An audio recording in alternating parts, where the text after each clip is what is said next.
What if, on the eve of your wedding, you discovered your groom was your brother's killer?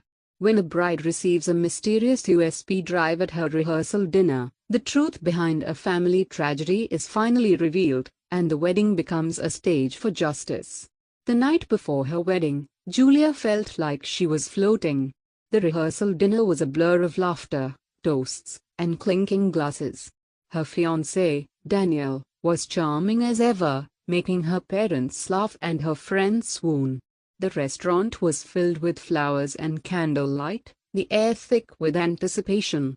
Julia's only regret was that her brother, Matt, wasn't there to see it.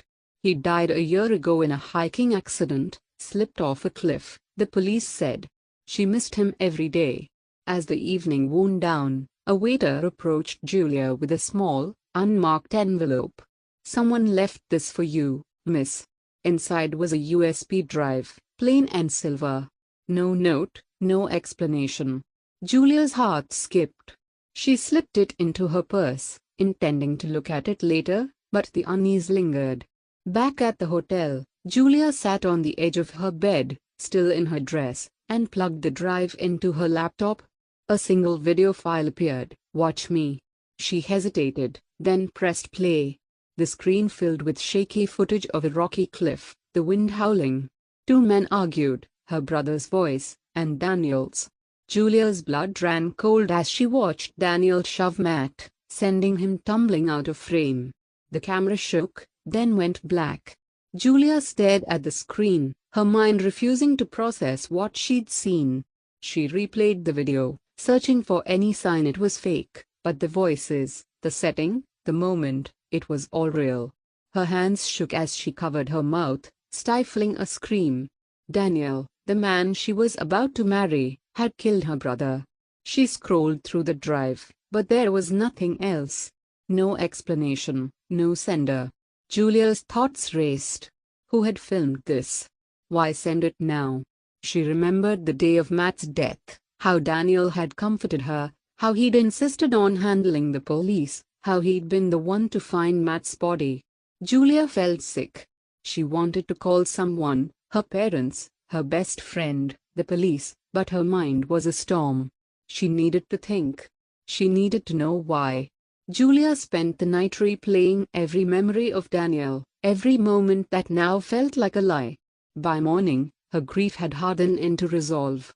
She would not let Daniel get away with this. Julia spent the morning in a daze, her mind replaying the video over and over. She watched Daniel at breakfast, laughing with her father, acting as if nothing had happened. The sight made her skin crawl. She texted her best friend, Leela, asking her to meet in private. In the hotel garden, Julia showed Leela the video. Leela gasped, her face pale. "You have to go to the police," she whispered. But Julia shook her head. "Not yet. I want to hear him say it. I want to know why." That afternoon, Julia confronted Daniel in their suite. She locked the door and played the video. Daniel's face drained of color. For a moment, he said nothing. Then, his voice trembling, he tried to explain. "It was an accident. We were arguing. He slipped. I tried to grab him." Julia cut him off. "You pushed him. I saw it." Daniel's mask slipped. "He threatened to ruin everything. He said he'd tell you about me, about my past." I panicked. Julia's heart broke as she realized the man she loved was a stranger. Julia left Daniel alone in the suite, her mind spinning. She called her parents, asking them to meet her in private. She showed them the video. Her mother sobbed, her father's face twisted in rage. "We have to call the police," he said. Julia agreed, but she wanted to do one more thing first. She called the wedding planner and told her to keep the rehearsal on schedule. She needed Daniel to believe nothing had changed. She needed him to show up at the ceremony, surrounded by everyone he'd lied to. That night, Julia barely slept. She wrote a letter to Matt, promising to get justice. She rehearsed what she would say, how she would reveal the truth. She knew it would destroy her family, but she had no choice. The wedding would go on, but it would end on her terms. The wedding day dawned bright and clear. Julia dressed in silence, her mother's hands shaking as she fastened the veil. The church was filled with guests, all smiles and excitement. Daniel waited at the altar, his face a mask of calm. Julia walked down the aisle, her heart pounding.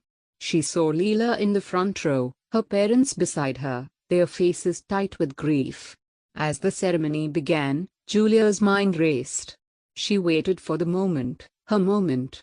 When the priest asked if anyone had reason the couple should not be wed, Julia stepped forward.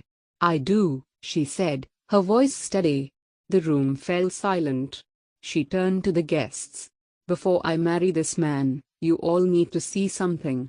She handed her laptop to the priest, who played the video on the big screen. Gasps and cries filled the church as the truth played out for all to see. Chaos erupted.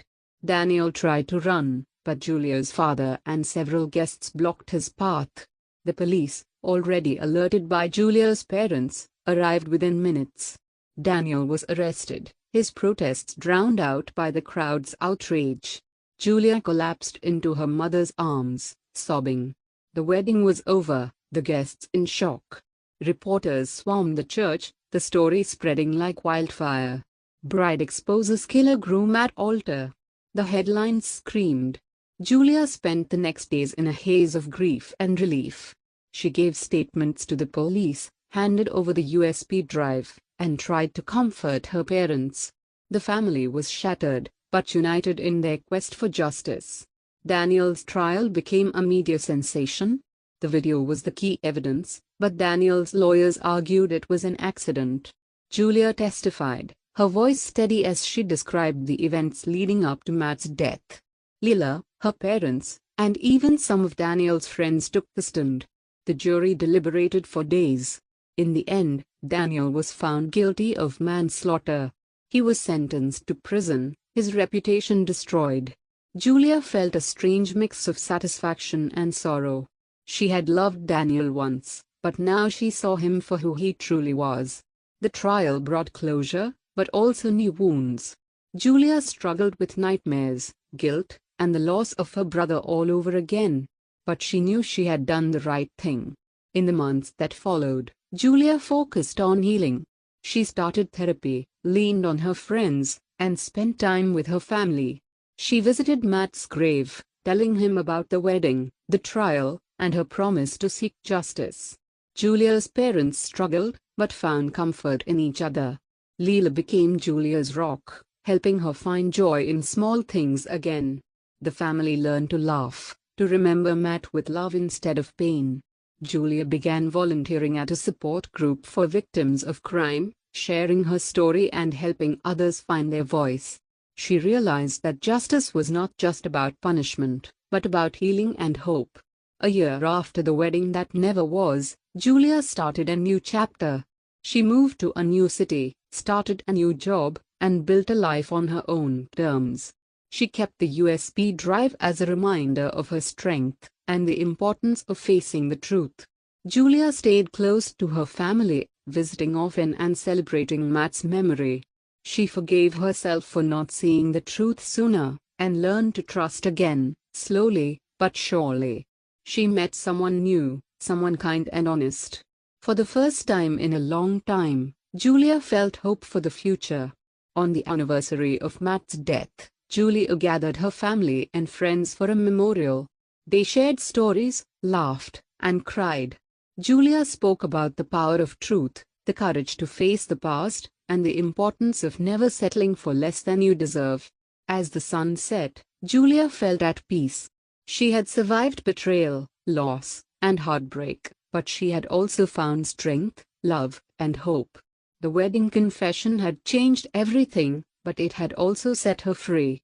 If you believe in the power of truth and the courage to face the past, share this story with someone who needs hope. What would you do if you discovered a loved one's darkest secret on your wedding day? Let us know in the comments below.